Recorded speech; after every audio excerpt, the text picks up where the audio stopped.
Hi, everyone. How are you today? I am so excited to share with you our new guest. Dr. Susan Wood is the owner of Physical Therapy in Motion. Her office is located in Franklin, Tennessee, but she also specializes in telehealth events and telehealth sessions. So I just want you to keep that in the back of your mind. She also utilizes her specialization in the McKenzie method, which means that she is a certified mechanical diagnosis specialist in the form of treatments. She also empowers each patient to take control over his or her body and his or her pain. Hence the reason that we're having this, because we know the connection between hair loss and stress. Susan's greatest gift she can give her patients is to empower them with their very own unique toolbox to stay feeling good, stress-free, and pain-free. That way, she empowers you to have total control over your health and your life. So we're excited to have Susan with us today. Can't wait. Stay tuned. Hello, thank you for listening to Thyroid Hair Loss Connection podcast, a science-based, honest, candid conversation about how your thyroid affects your hair. You will learn practical solutions to hair growth, healing your thyroid, and balancing hormones with holistic nutrition approach and the latest treatments. Your hosts, me, Natalia Sanzo, a registered dietitian, aka Nashville thyroid expert, and Kimberly Vaughn, a board-certified trichologist, hair loss specialist, and coach. To stay up to date on the latest topics, make sure to subscribe to our channel. We also cannot do this without you. Send us a question to the link below and tune in each week for the answers. Now, let's head to the show. Hello, listeners, and Susan, welcome to our Thyroid Hair Loss Connection podcast. Let's start this conversation with talking about, or maybe you can answer the question, or talk about common causes of stress and what makes us stressed. Sure. So first, I want to say thank you for having me on the podcast. I'm very happy to be here. In my world, the two biggest areas of stressors are on people's neck and their back. And typically the reason is because we sit a lot and we bend over a lot throughout our day, and we also look down a lot. So when we do all of those same motions over and over and over, it creates a lot of stress in one direction. So that's why over time, poor posture can lead to a lot of stress in your neck and your upper back, and the eventual gradual onset of discomfort and pain. Susan, this is such a great introduction to why we develop pain or discomfort, where it's coming from. And I think while you were talking, both Kimberly and I, we kind of set up straighter and we're like, oh man, yeah, this is exactly where we're feeling it right now. So thank you for bringing this up. Absolutely. I know. I looked across at Natalia and we're both like, we have to sit up straighter. I think maybe if we had different chairs in the studio, because I'm constantly fighting with this rolling chair constantly. Well, and I'll also share a personal note. So I changed to the uplift desks in our office because I knew that it made so much of a difference in my daily routine, my clarity even, because when I felt like I was standing up and standing more erect, I felt like, I guess I was breathing better or something. So I don't know. So I think it really makes a difference. Absolutely. That's one of the best things that you can do is actually just move more throughout your day. So if you have the opportunity to be able to go from sitting to standing, those types of desks are totally worth the investment and can really go a long way in reducing the stress on your body. Oh, great. Okay. So then the next thing is, so when we talk about stress, and I know posture is such a key, really kind of investigative research and development in your practice. I also think about posture and then ergonomics, right? So how do all those work together? Yeah. So, in order to have good posture, you're going to need to have a good ergonomic setup. So they really go hand in hand.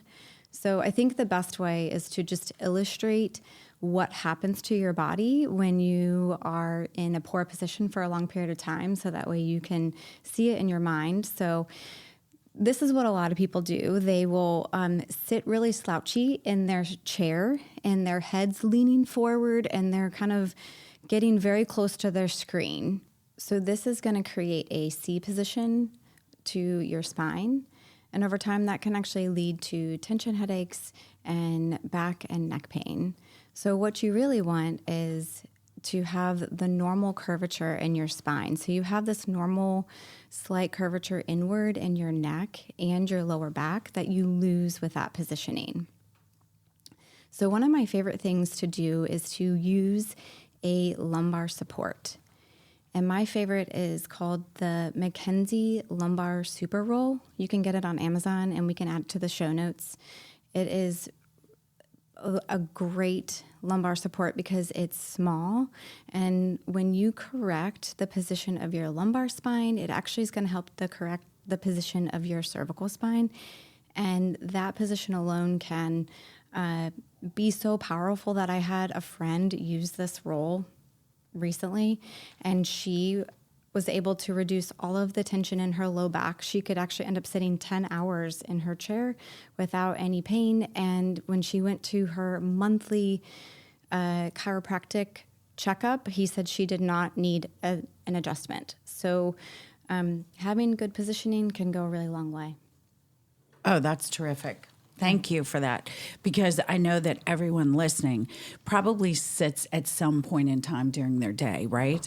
I know one of the things that we're constantly worried about with stress and hair loss is how do we reduce that stress, right? Mm-hmm. And how can we help our listener to really try to take control over what is going to happen with their body and their hair loss and their thyroid.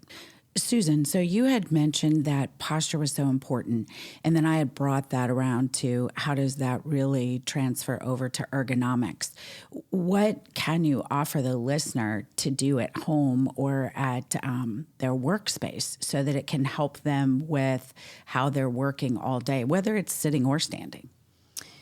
Yeah, so there's a few small things that you can do that can really go a long way. So the first is if you have a monitor, if you work on your computer, you're going to want to make sure that you elevate it high enough so that you're actually looking at it the top of the screen. And what that does is going to help you avoid a lot of looking down or looking up. So it'll keep your neck in a better position. The other thing you want to be mindful of is having your elbows around 90 degrees. That's going to help avoid a lot of lifting up of your shoulders and placing tension in that region. So when you put all that together, adding that lumbar support, it can make your desk much more comfortable. If you use a laptop like myself, you're going to want to make sure that you invest in an adjustable laptop stand, a wireless keyboard, and mouse. Those can go a really long way. If I do not use mine, I get tension headaches. So that's how powerful it can be for myself. Susan, thank you so much for sharing those practical tips and solutions to relieve stress. And just to kind of tie it all together with thyroid, right? Because we're talking about stress management, but I want to make sure that our listeners understand how closely it relates to thyroid health. Research has a strong, there are a lot of studies that show that stress actually can cause hypothyroidism, which can lead to Hashimoto's. And we know that chronic stress levels, right? We're not talking about just being upset here and there. We're talking about daily tasks, right? Chronic stress that we carry on with us for years and decades. So those chronic stress levels, either psychological, right, or physiological, that's exactly what you're talking about.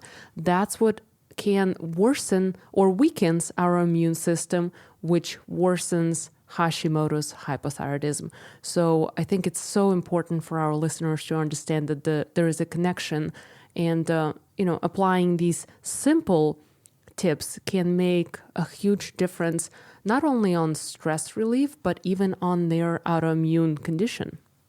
Yeah, absolutely. I mean, one of the things that I love the most about my job is that I get to meet people in probably not the best mental state. And as they start to feel better, it's almost like they're a whole new person. And so as they are able to get that stress off of wherever they are hurting, it obviously can help their mood. It can help their immune system. So I totally agree. It really goes hand in hand with what you guys are discussing with thyroid and stress. Well, and again, a little bit of a personal information. I mean, Susan, I saw you last year for issues with my neck, and it was causing me sleepless nights. It was causing me to dose up on probably 8 Advils a day. And it was not relieving the pain or the stress. And so it just really impacts our entire life. So yes, those desk tips are really important. Now, what about some other simple exercises that you might be able to share with our listeners that could mitigate stress throughout the course of the day or when you're sleeping or any of those areas? Yeah, so there are a few really simple exercises that everybody can do throughout their day to essentially reverse all of the forward positioning that we're in. And before I begin, I'll just kind of give you, this is the spiel I give all of my patients. We use a stoplight guide for exercises so that you can feel comfortable moving into some of them. So I'll just review what a red light means. It may mean that you feel really bad during. You could even feel great during, but after you're done with the exercise, you feel worse for maybe more than 5 minutes or so. So that could, for example, you could have neck pain to start, but then it turns on arm pain. That would be a red light. That exercise is not good for you right now. A yellow light is where a lot of my patients play initially. It could mean that you are feeling bad during, but you feel no worse when you're done, or you may even feel better. So that could be like, oh, that's an increase, but when you take it off, it goes back to where it's baseline. Often people are really stuck and tight when they see me. They're full of a lot of stress, so it's very common to feel some increase during. And then green, of course, means that it feels great during and great afterwards. So just wanted to prep you with that if any listeners are about to do these exercises so they feel comfortable moving into them. So the first one that I recommend is I'm going to go through each area of your spine. So I'll start with your neck, and this is called a chin tuck. And so what you're going to do is bring your chin straight back like you're making a double chin, and then you're going to add overpressure through your chin. You'll just want to make sure that you keep your jaw shut. A couple of things that people will tend to mess up on with this one is they'll tilt their head down or they'll tilt their head up. So you just want to make sure that your chin is parallel to the ground.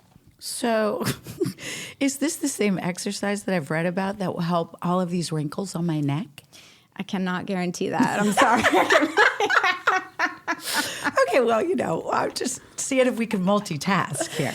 I don't know the research on that one, but you can do an experiment for me if you'd like. Okay. I'll add that to my list. And you have to do it for years and years and years. Exactly. That's what I was going to say. And it's probably not going to work. That was actually, Susan, that was hard to do. Well, I was doing it while you were talking, and every correction you suggested, I was doing. Like I was correcting all the mistakes. So I'm sure seeing you in person is much better than just listening or, it's just, yeah. Yeah, we'll add videos for these exercises because although they sound very simple, when done correctly, it can be the difference between turning off somebody's arm pain or actually increasing it. So sometimes little small adjustments can go a long way, but this exercise is really, really powerful for keeping your neck loose.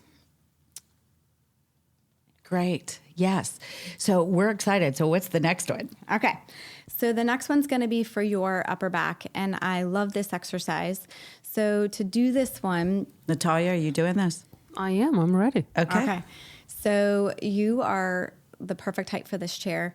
So what you're going to do is you're going to clasp your hands together and put it behind your head, like so.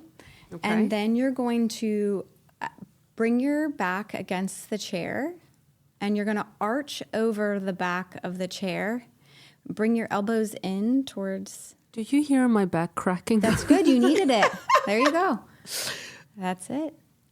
And then you're going to come back. That's good. Yeah. So this is an awesome stretch because we tend to bring our shoulders forward, and that creates a lot of stress in our neck and upper back. And what this does is it's opening you up, and that fulcrum is amazing at adding more to that stretch. Yes, that does feel good. It does. Speaking of, upper body stretches, I guess, do you guys use those upside down stretching tables? Like an inversion table? Yes. That's it. I actually don't, because you will get a bigger stretch with some of the ways that I can teach somebody to stretch than an inversion table. Because the inversion table essentially is just going to cause some distraction or separation, right? Yeah. So it feels good because somebody's pulling on you essentially. But these exercises are going to go into places where you're tight and stiff, and it's going to help you unlock that block of movement. Because if you never go there, that's why you felt that pop. You get buildup of tightness, and when you start to release it, you're going to get a lot more bang for your buck when you go into the deeper stretch as opposed to an inversion table, in my opinion. I agree. I've tried to use it a couple of times, and it felt okay, and then it was uncomfortable because the only thing you're doing is just stretching your spine, and nothing else was happening. It was a strange feeling. So Yeah. yes, I'm with you on that. Well, and sometimes after you get out of that, you can have this rebound where if you get a big space release but then don't go into your tightness, it can be not quite as effective as you want it to be. So I've found that pushing into the areas where you feel most blocked and tight, as long as you follow that stoplight guide, can add a lot more relief than just simply a distraction. Fantastic. So 2, now what's the third one? Okay. The third one is going to be for your lower back.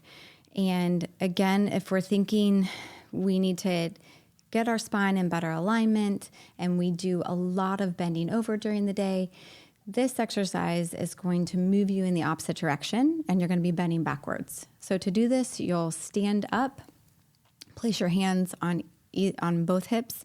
Your feet are going to be about shoulder width apart, and you're just going to simply arch backwards.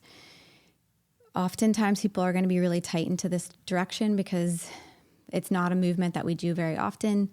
Again, if you have some type of fulcrum like a countertop, that can really make that stretch a lot more powerful and effective. Awesome.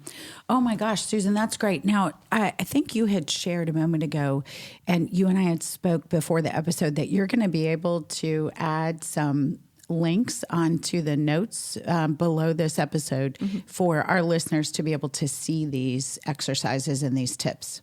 Yes, absolutely. I'll send you a video of some of my favorite way to set up your workstation, these simple exercises, because it's a lot easier to see if you see it in a video, for sure. Okay. Thank you. That's great. Susan, it's been great to learn so many of these wonderful stress relieving exercises and tips from you today. And we're so thankful that you came on to the episode with us. Now, I'm sure that our listener always wants to know just a few little quick points and takeaways. What can you share with them before we close today? So my first thing I would recommend is getting a lumbar roll. Like I mentioned, that McKenzie Super Roll is awesome. The second thing I would say is make sure you set your workspace up for success. Prioritize simple movements throughout your day. Those exercises can be really powerful, and all of these small changes combined can really go a long way. So those are my closing thoughts and tips. Okay, terrific. Well, listeners, you'll see all the information for Dr. Wood on our episode notes. You'll be able to link into her website. Also, you'll be able to request a telehealth visit also. And so we just want to remind you that our show is possible only because we have such great listeners there. So we want to make sure that you remember to take a moment, download the episode, like us in your favorite listening channel. Anything from you, Natalia? Absolutely. I just want to thank you guys thank you, Susan, for being here. Thank you to our listeners for listening and engaging, and just saying thank you for being a part of Thyroid Hair Loss Connection community, and have a great day.